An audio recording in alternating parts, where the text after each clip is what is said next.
አንቺም በሃይማኖትሽ እኔም በሃይማኖቴ የሚባል ጉዳይ በጋብቻ ላይ ፈጽሞ አይሰራም። እንደምን ቆያችሁ? የመድኃኔዓለም ቸርነትና ጸጋ ከሁላችን ጋር ይሁን።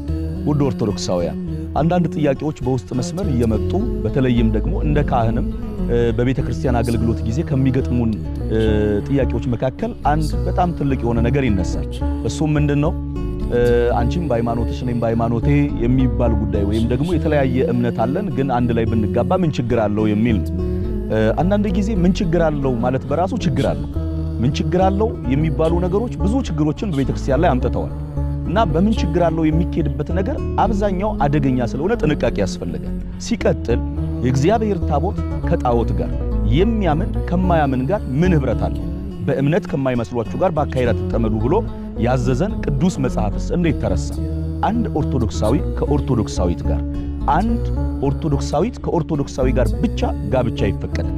በቤተ ክርስቲያን ሥርዓት በተለያየ ሃይማኖት ሆኖ ጋብቻ መመስረት ፈጽሞ የሚፈቀድ አይደለም። እንዲህ ያለ ውጥንቅጥ ማንነት ውስጥ ያላችሁ ሰዎች በጊዜ ራሳችሁን አይታችሁ ወደ ቤተ ክርስቲያን ጋብቻ የገባችሁ ጋብቻችሁ ይፍረስ አንልም። ወደ አንድ ሃይማኖት ለመምጣት ግን ራሳችሁን ጣሩ። በመጽሐፍ ቅዱስ ላይ አብርሃም ለልጁ ለይስሐቅ እጮኛ ሲያጭለት ከእርሱ አምላክ ወይም ደግሞ እርሱ የሚያመልከውን አምላክ ከሚያመልኩ ወገኖች ብሎ ያለው የመጽሐፍ ቃል ኦሪት ዘፍጥረት ማየት ተገቢ ይሆናል።